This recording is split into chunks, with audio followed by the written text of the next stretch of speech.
ஏங்க நல்லா சிந்திச்சு பாருங்க. இப்ப பள்ளிக்கூடத்துல இருக்கிற ஆரம்ப பள்ளி வாத்தியா இருக்கு, ஆரம்ப பள்ளி இருக்கு, அது ஹெட் மாஸ்டர் இருக்கிறவங்களுக்கு எவ்வளவு சம்பளம் தெரியுங்களா? 82,000 ரூபாய். ஹெட் மாஸ்டருக்கு 82,000 ரூபாய். 5ஆம் கிளாஸ் ஹெட் மாஸ்டருக்கு 82,000 ரூபாய். நம்ம பையன் எம்இ படிச்சுட்டு வண்டி போட்டு படிச்சு கஷ்டப்பட்டு அவன் 10 வருஷம் கழிச்சா கூட 50,000 ரூபாய்க்கு மேல தாண்ட மாட்டான். லீவு எவ்வளவு? 160 நாள் லீவு. 160 நாள் லீவு. பாஸ் ஃபெயிலே கிடையாது. 8வது வரைக்கும் நீ படிச்சாலும் சரி படிக்காட்டியும் சரி அப்படியே விட்டுறான். எவ்வளவு பணத்தை வாங்கிட்டு போராட்டம் நடத்தினா யாரு ஏத்துக்கணும்? எவ்வளவு பணம் தெரியுங்களா? ஒரே வருஷம் மட்டும் கடந்த ஆண்டு மட்டும் 14,719 கோடி.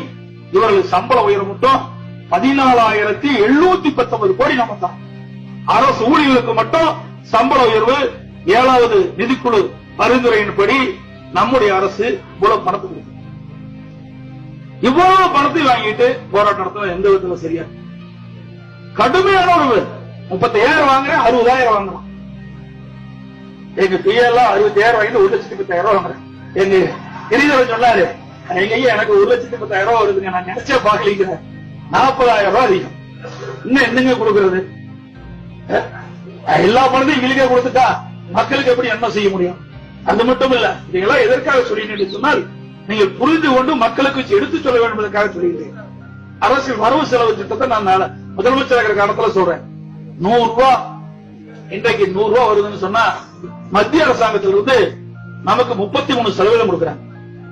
100 ரூபாயில 1 லட்சம் ரூபாய்னா 33,000 கோடி 33,000 கோடி இதுல இருந்து கொடுக்குறாங்க. மத்திய அரசாங்கம் வந்து கொடுக்குறாங்க.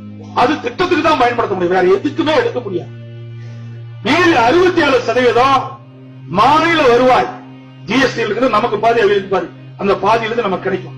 பெட்ரோல் டீசல் கிடைக்கிற வரி, கலால் பிராந்தி சாப்பிடுங்களோ அதுல இருந்து கிடைக்கின்ற வரி, ரோடு டிரான்ஸ்போர்ட் வரி, இந்த 3 வரி தான் வச்சு ஜிஎஸ்டி வச்சு 67%. அந்த 67% மாநில அரசுக்கு பெறப்பட்ட அந்த 67% தான் இவங்களுக்கு சம்பளம் கொடுக்குறேங்க. 61% கொடுக்குறோம். 67,000 கோடியில 61,000 கோடி சம்பளம் பென்ஷனே போயிருக்கு.